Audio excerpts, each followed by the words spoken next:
All right, so we have our equation for finding our monthly payment right here. And I know it looks horrific, but it's actually not that bad. Let's walk us through it. Here we have the cost of our car. So I'm using $125,000 because I know you won't be able to use it. Your cost has to be less than $100,000. I'm using a 6% interest rate, and I'm going to buy the car for 60 months. And I'm going to show you how to do option B, where we have a $5,000 down payment. So let's say I am going to pay $5,000 from my bank account. If I'm paying $5,000 from the bank account, then I don't need to borrow $125,000 to pay for the car. I can subtract off 5,000, and $120,000 is how much money I need to borrow. Do you see that? So if you pay money up front, you have to borrow less money, which is good, because when you borrow money, they charge you interest on the money. So you're going to end up paying more than this much back. So the less money you have to borrow, the better. So we spent $5,000 of our own money from our bank account. So now our loan is smaller. So let's use this. This is going to be P, the principal, how much money we're borrowing. 6% is the interest, but we don't want to use it as a percent. We're never going to put percents inside of formulas. So we're going to change that into a decimal by dividing it by 100. So let's do this. 6 over 100 is going to be 0.06. So 0.06 is the number we're going to plug in for our R, the interest rate. M is the number of months, and we're using 60 months, okay? So here's P, here's R, here's M. Let's go ahead and substitute them into our equation. So Q is equal to, P is 120,000, and that's multiplied times the interest rate divided by 12. That's because this is a yearly interest rate, and we want to know how much interest do we pay each month, so we're just going to slice that up into 12 pieces by dividing by 12. All right. In the denominator, we have 1 minus 1 plus, so these are all just numbers. Here I have that R over 12 again, so that's going to be the exact same fraction as this. 0.06 divided by 12 raised to the, it should have been a negative m in the formula, but m is 60, so we're going to raise to the negative 60th power. Okay, it still looks awful. Let's see if we can make it look a little better. We just need to start with something we can do. And remember, we always want to start with parentheses first.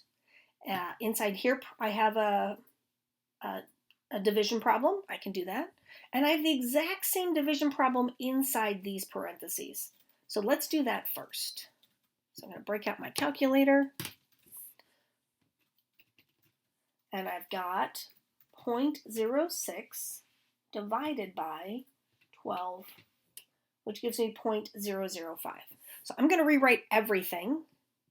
And the only thing I'm going to change is I'm going to change this fraction into 0.005. Same thing in the denominator. I keep the 1, the minus, the parentheses, the 1. But now, instead of this fraction, I'm going to enter 0.005, still raised to the negative 60th power. All right, it's still bad, but it's slightly less bad now. Agreed? No? All right, let's go a little further. In the numerator here, this is just multiplication. 120,000 times 0.005. I can do that. So there's the 0.005 is already there. I'm going to say times 120, 1, 2, 3, which gives me 600. You are not going to have a nice number, but my number is 600, okay? And in the denominator, I can add these two quantities together to fully simplify the parentheses. So I have 1 minus, and I can do this in my head. 1 plus 0.0005 is 1.005. Still raised to the negative 60. Everybody still with me? You got to admit, it's looking much better now. So now I got to deal with this. I got to get rid of all the parentheses, and this is still in there. So I got to raise 1.005 to the negative 60th power. So I'm going to start back up here. So the numerator is still 600. It's still 1 minus. And now I'm going to take 1.005. And my raise to the button is right here. It's this caret. So I hit that, and that's telling it, give it an exponent. And I wanted a negative exponent. Don't use the minus sign. You're not subtracting. You're just using a negative number. So I have a negative in parentheses here, or you might have a plus minus sign, but this is just telling the calculator I need a negative number. And then I type in my exponent and equals, and there it is. We want to use a lot of digits here because when you round off, it really changes your answer. So let's use at least 5 digits down here in the denominator. 7, 4, 1, 3, 7. Okay? So don't round this too hard or it really changes your answer a lot. Okay, so now it doesn't look too bad at all. So now I'm going to subtract, but I don't want to type all these digits again. I'm going to use the fact that I know subtraction is the same as adding a negative. And so I'm just going to make this number negative by using my negative button. And then in my calculator, I can hit, this is like the shift key and answer, and it'll bring up my last answer. So there it is. So I made this negative, and now I can just add 1, so I don't have to type it in again.